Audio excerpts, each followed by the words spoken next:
That is the formula. If you have got cows, you can sell off 20% in a year. So if my herd is 12 cows in my 1 acre, zero grazing, I will sell 2 cows in a year because that is the 20%. Even if I get 1 million per cow, I will never get out of poverty. In this case, it will be 2 cows. How can you get out of poverty with this type of money? But if it is 8 Frisian cows, you will get good money. That's what Nyakani is doing. The 1 acre, which is not useful to me for the Ankole cows, is very useful for the Frisians. Therefore, please, Ugandans with agricultural land, this is the way to go. These policies have already caused a lot of changes in our economy. Coffee production now stands at 9 million bags from 2 million bags in 1986. For Abaganda tugamba nti embuulira tefa yonna. Embuulira tefa yonna. If you preach, even the Bible says, the sower, the parable of the sower, who went to sow. Some of the seeds fell on bad ground and dried up, but some fell on fertile ground. So, waliwe takejimu mu Uganda amagwana nayo gegali n'olwazi esigwe zigwa ku lwazi, but some of the seeds fall on fertile ground. And I'm very happy because abawuliriza bo bagenda maaso. Now, because of the preaching and the support we have been giving, because we have not only been preaching, we have been supporting. Tuwaliteeka mu ssente emyaka gino gyonna, kuva ku NADS, kuva ku ntandikwa, kuva ku kise baba naye ne tuteekamu baba. Omuganda wagambira nti adinga n'amawolu agajjamu omukuto. I don't know why the Baganda didn't like Maori. Maori are good, but so for the Baganda they said that you are not supposed to be satisfied with the Maori. But they said adinga na Maori. If you eat the Maori, the cold food repeatedly, you will also get satisfied. So when we ogwemba deko okudiga na Maori emyaka gino gyonna. And then so because of the preaching and supporting, coffee production now stands at 9 million bags from 2 million bags in 1986. Milk production is now 5.2 billion liters from 200 million liters. This is 200 million liters, not 2 million. 200 million liters in 1986.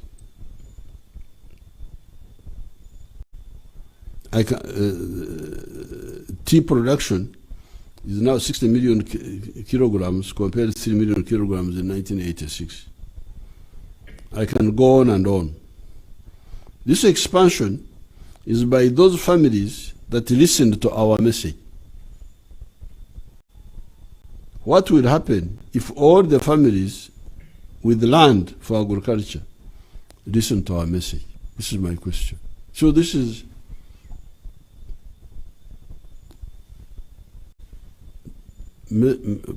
point number one I want to give to you in this new year.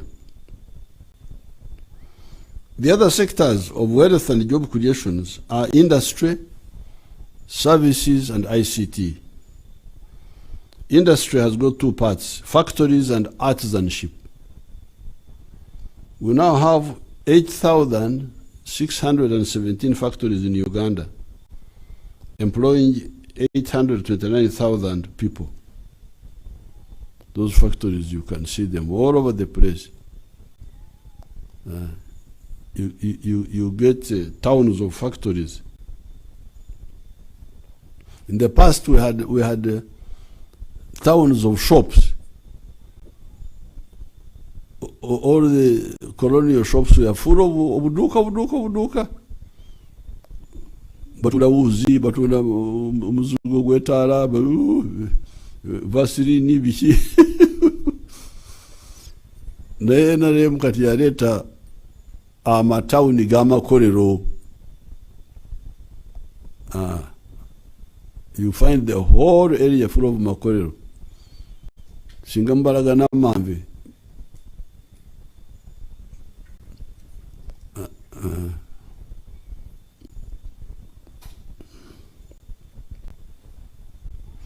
Now these factories are employing 829,000 people. Now, to get the image,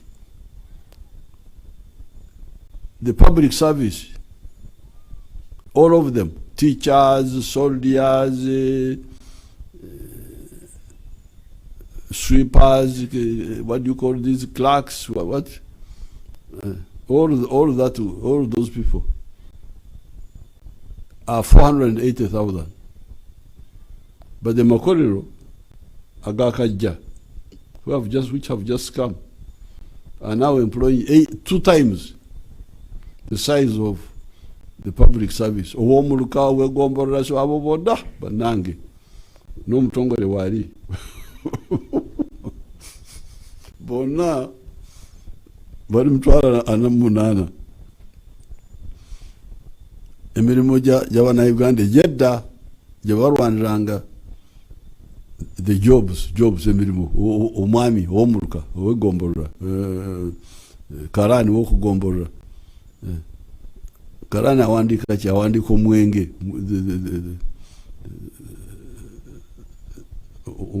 bani abasogoda omwenge. Now NRM yo yabaletera emirimu emipya, 800,000 jobs from factories. Singa bana ba PP abamodega PP balina factory nibo baragako to see how many people sitting working in the factory. Nabo bali awo nabo mbasabira ba PPU kubanga enkyalo naku lwakusaba aba PPU nabo mbasabire ko. So these are the factories in Uganda. They're employing 829,000 people. Factories are flooding in. The only slowing factor has been the corruption of some parasites that have been asking for bribes to give the entrepreneurs land or licenses. The parasites have been disturbing our investors, delaying them. They want bribes, they want shares for which they don't pay, but we fight with them. Otherwise, the potential is huge. Additionally, we need to harmonize with our people working in the factories. Sometimes they are impatient for good salaries from the employers. We agree that our factory and other workers should get good salaries if the employers are getting good profits. Profits are influenced by the cost of production.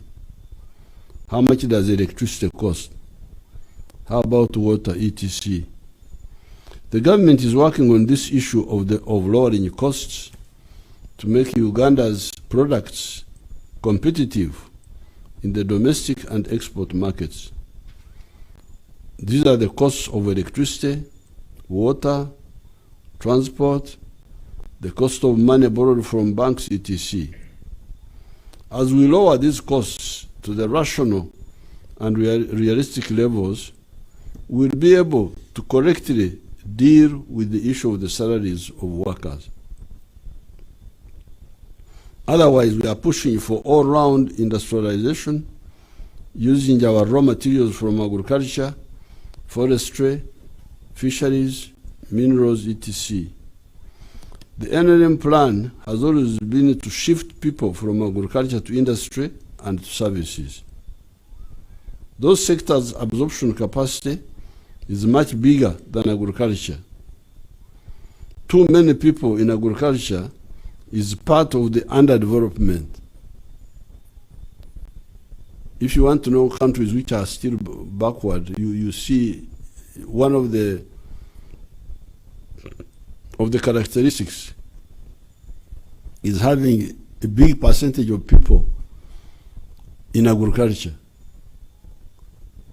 rather than industrial services. If you go to the USA and you say how many people are in agriculture, only 2% of the population of 320 million people, only 2% are in agriculture. Where are the others? In industrial services. But here, they say they are all in agriculture. Mukorachi, what are you doing in agriculture? Is the seed planted by 10 people to be put in the ground by 10 people? What are you doing?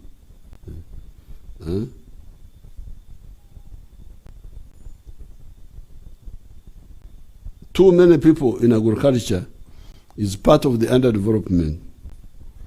A tractor can plow 1,200 acres in a season. If you have got one tractor and you use it to plow, it can plow 1,200 acres in the season before this. Like if you say Katumba, the one of March, because they start plowing early. When the rain starts raining in March, you plant. So in that season, one tractor would have, according to these people, they say it can plow 1,200 acres in a season. The 40 million acres of Uganda that are arable, therefore, need 30,000 tractors and their drivers. So if you are looking for agricultural workforce, if you have tractors, the 40 million acres which we have in Uganda for agriculture can be managed by 30,000 tractors. And each tractor is driven by one person. Even when you include other activities such as harvesting, you will find that the present huge number of people in agriculture are redundant.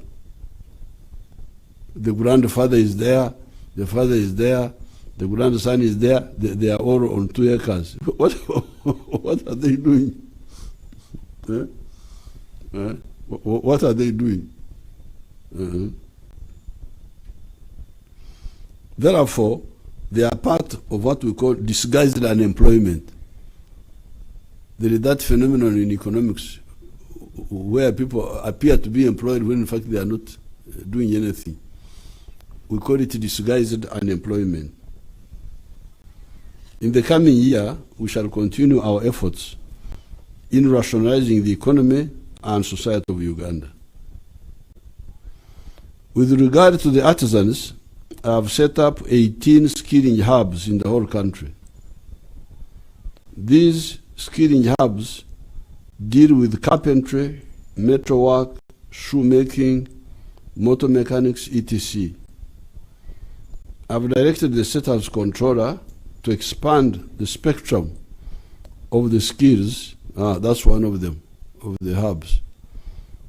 The spectrum of the skills to include textile technology, ceramics, ICT, etc. This is in addition to the technical colleges in the country, because these skilling hubs don't replace the technical colleges. The technical colleges are there, dealing both with academic and technical skills.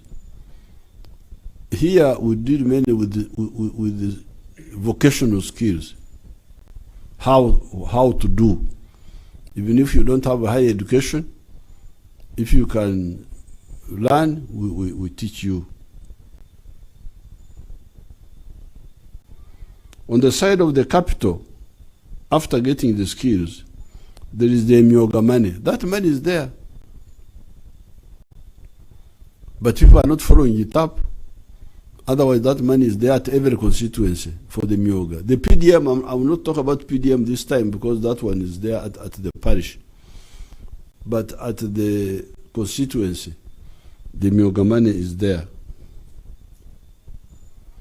We are also ready for any other ideas as to how we can empower the skilled youth after their training. Like when I was graduating the ones of Kololo, many of them were saying, "Oh, give capital." We can look at other formulas of how we can give the youth capital after training. But at least the training is going on. The third sector is services, Okwogera, which means transport, hotels, tourism, professional services such as lawyers, doctors, engineers, preachers. Preachers are also a service provider. Service providers.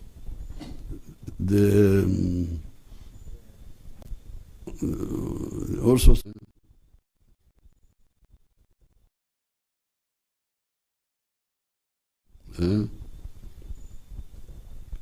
This is a fast-growing sector, and it is now employing 4.1 million people.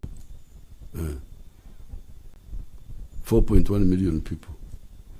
We are working on disciplining some aspects of this sector, including assisting, for instance, the musicians to record their songs and also protecting their innovation by copyright law.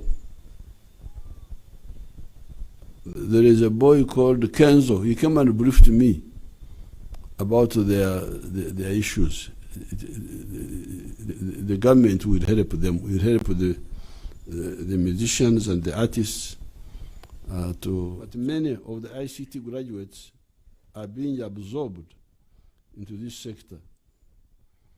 It is now employing 2.3 million people, both direct and indirect. It will, however, grow more when our people implement BPO, business processing outsourcing, which means that you, for instance, set up a bookkeeping operations in Kampala, but you provide those services to companies in the USA or Canada and send the work over our internet, and you are paid here. Uyinza kusinzira wano no balira abe Canada ebitabo byabwe no sindikira byokoze okuyita mu internet yaffe gye twabateekerawo, and you are paid here. That's why they call it business processes outsourcing.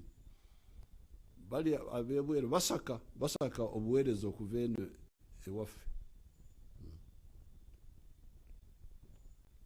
In India, this sector is employing 10 million people and is earning $51 billion. $51 billion.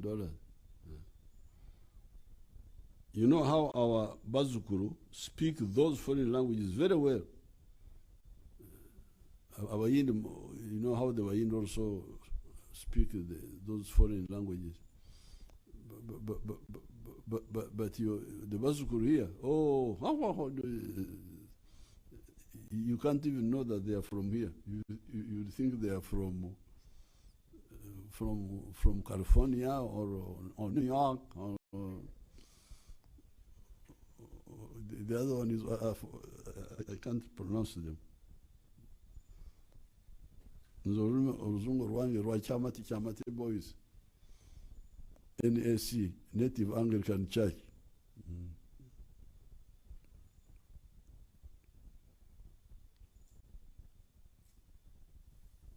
All the above deal with the issue of homestead incomes and jobs. Because you remember that this evening I want to talk to you about 4 points. So all this time nchari ku point emu. Eyenyingiza y'amaka n'emirimu. Household income and jobs. The second point is corruption. Those who have allowed themselves to soil their contribution have only themselves to blame.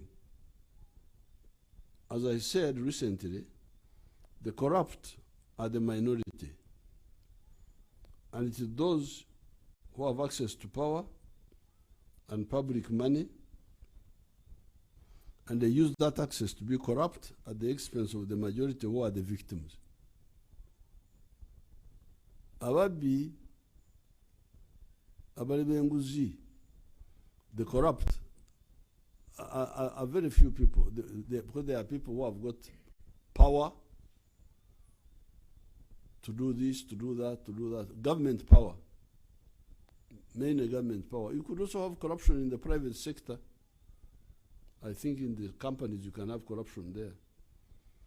But the one we are targeting is the government one. For now. Somebody is misusing power to favor relatives, to do this, or to take bribes, or steal government money. How many in the population of 46 million, how many have the chance to have power and access public money? There are very few. But if you look at the victims, who are the victims? The big population.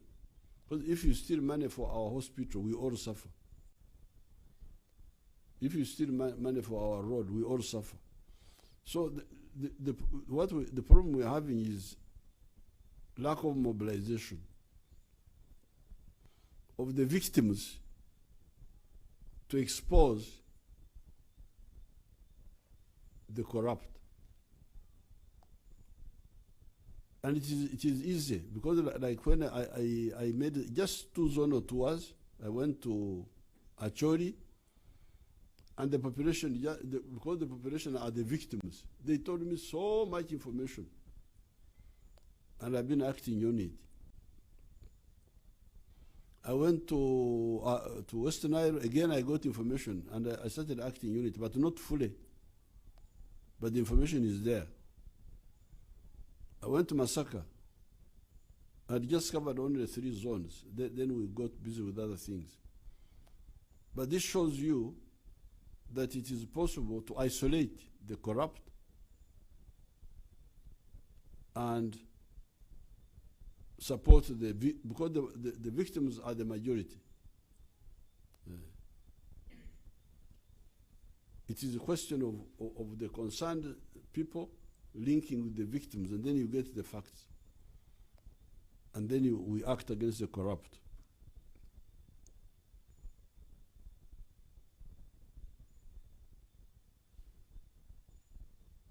As I said recently, the corrupt are the minority, and it is those who have access to power and public money, and they use that access to be corrupt at the expense of the majority who are the victims. It is, however, easy, as I'm telling you, to trace these parasites and smoke them out. Keep tuned to this channel. As we enter the new year, I invite you to keep tuned. Don't switch off your television on this channel of anti-corruption. You will hear stories. Katonda Jari. In Ru we say, Rubanga Tie. The third point is regional integration. Why regional integration? It is because we need it for prosperity through the wider market it provides for our goods and services. About a year ago, I had to kill the unholy idea of banning Tanzanian rice. Why ban Tanzanian rice? It was because it was cheaper than the Ugandan rice produced by swamp destroyers.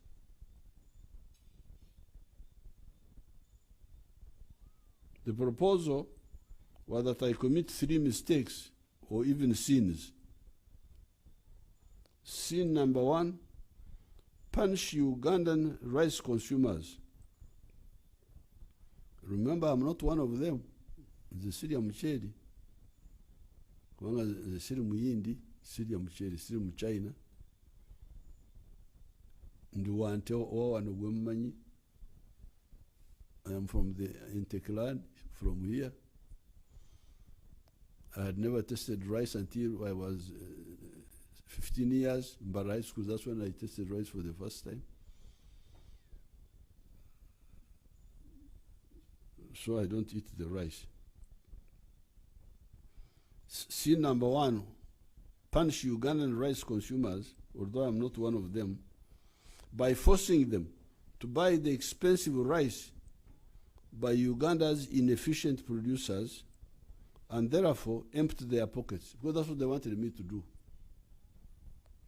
Ban the cheaper Tanzanian rice so that I force them to buy the expensive rice of Ugandan producers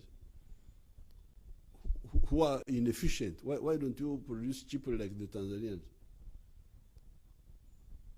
Why should Tanzanian rice be cheaper with transport? Why should it be? Now, if I ban it, what does it mean? The Ugandans will now be forced to spend more money on rice when there was a cheaper one, which was blocked by government.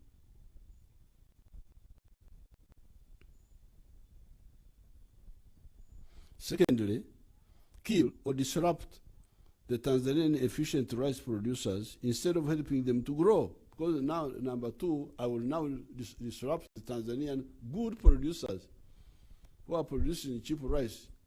I disrupt those. Second sin. Thirdly, provoke Tanzania to ban our products going into Tanzanian market and therefore propel the suicidal practice of protectionism that has crippled many regions in the world. The NRM will not be part of those blind policies. Some of the Ugandan business people cite the non-tariff barriers practiced by other countries because they tell me other countries are doing it. Okay, if they are doing it, if they are doing it, that's their mistake. Me, I will not be part of that. Letting down of the African people. Because like now, you see the issue of the rice. You want to hurt 2 people. The Ugandan consumer, who is lucky to buy in the same money 3 kilos of rice instead of buying 1 of Uganda. Now you force him to say, no, you must buy Uganda rice. Buy Uganda rice. So the man would have saved money to do other things. But now he spends 3 times on rice compared to what he would have done if you had not interfered. Then on the other side, the Tanzanian who is coming up, growing cheap rice, now that will also you are frustrating him. He may, if the market is not big enough, he may give up and withdraw. So these are blind policies.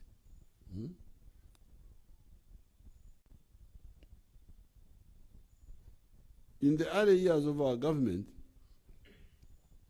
Mzee Moi at one time closed the border, but I rejected the arguments for retaliation because some people say, oh, we must retaliate.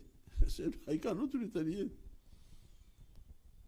I cannot. If he has closed, let him close, but me, I will not.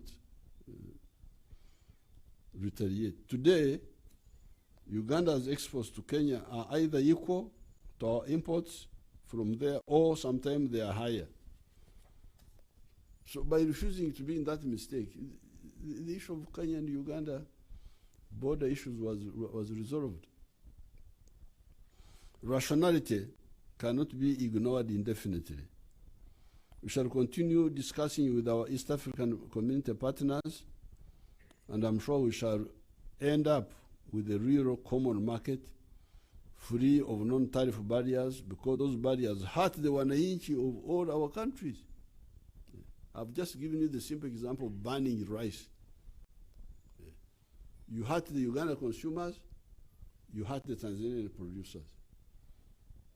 So if there's mobilization, actually some people think they get popularity out of that. But if you get good mobilization, those who are doing that can get can really be exposed. You are making us, we don't have enough money, and you are.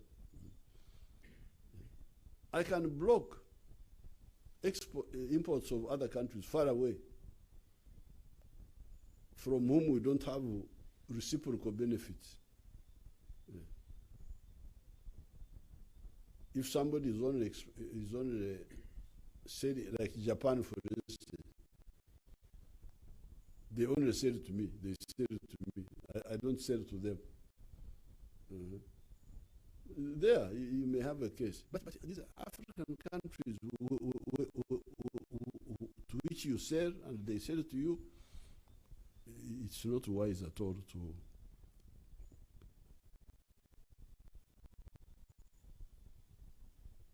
Those non-tariff barriers hurt the wananchi of all our countries.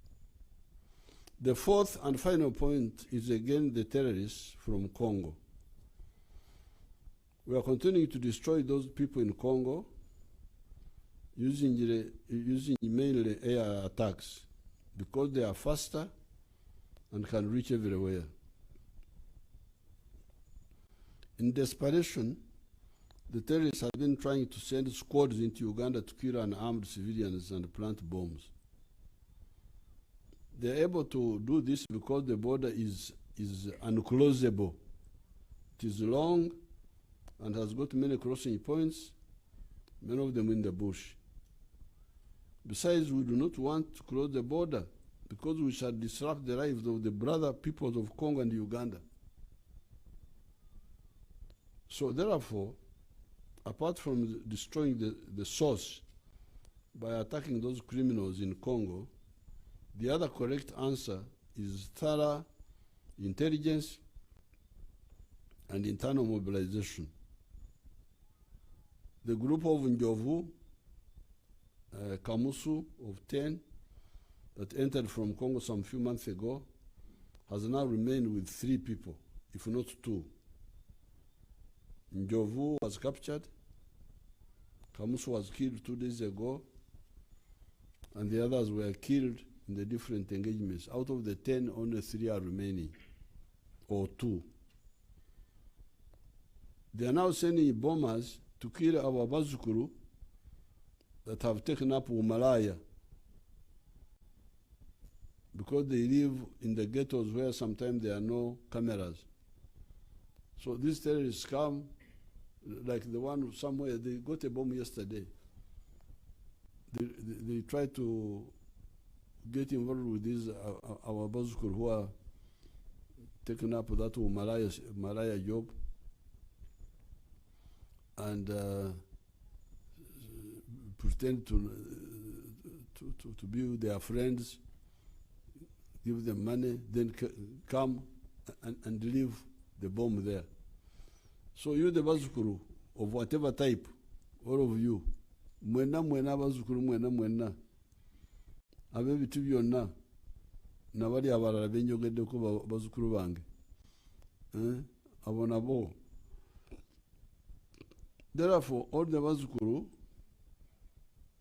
be alert. Be alert. Actually, yesterday they exposed one of the bomb was exposed.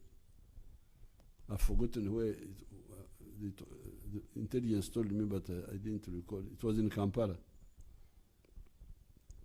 Therefore, all Bazukuru, be alert. Let everybody show you his electronic identity card issued by NIRA. Tokoragana n'omuntu gw'otamanyi without seeing his identity card. Oba mulina identity card eyo kugira, do you have any, does anybody of you have the electronic identity card to show it to these people on the TV?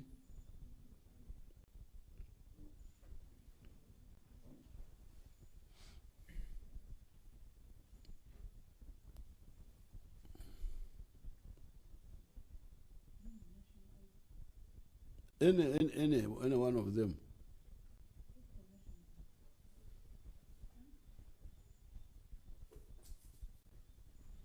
You have one. Okay, show it to the camera, Nani.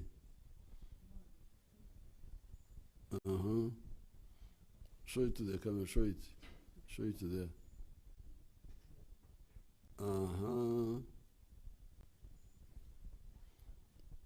The other one, you have turned it upside down.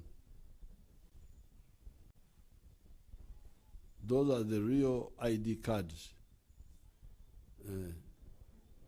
Temukiriza zile za Nkuruma Road.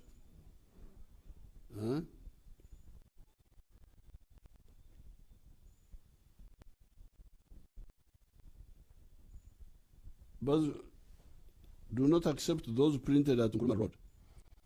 Bazukuru,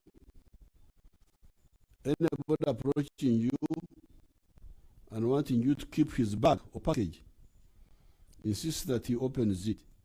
If you see anything suspicious, such as a mobile phone in the middle of the package, call the police. Whose card? Is that mine? Oh, that's my own. Where do you get it from? You had taken it before. Oh, now you can see the typical one there.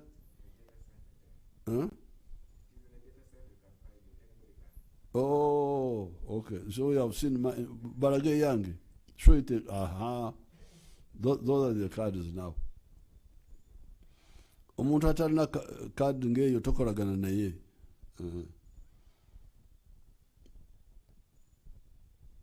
All hotel and lodge owners to insist on seeing electronic identity cards of everybody and record them. We are hitting them so hard in Congo, they will soon run out of people to send for bombing. In the meantime, vigilance. I wish you a happy 2024. Thank you very much.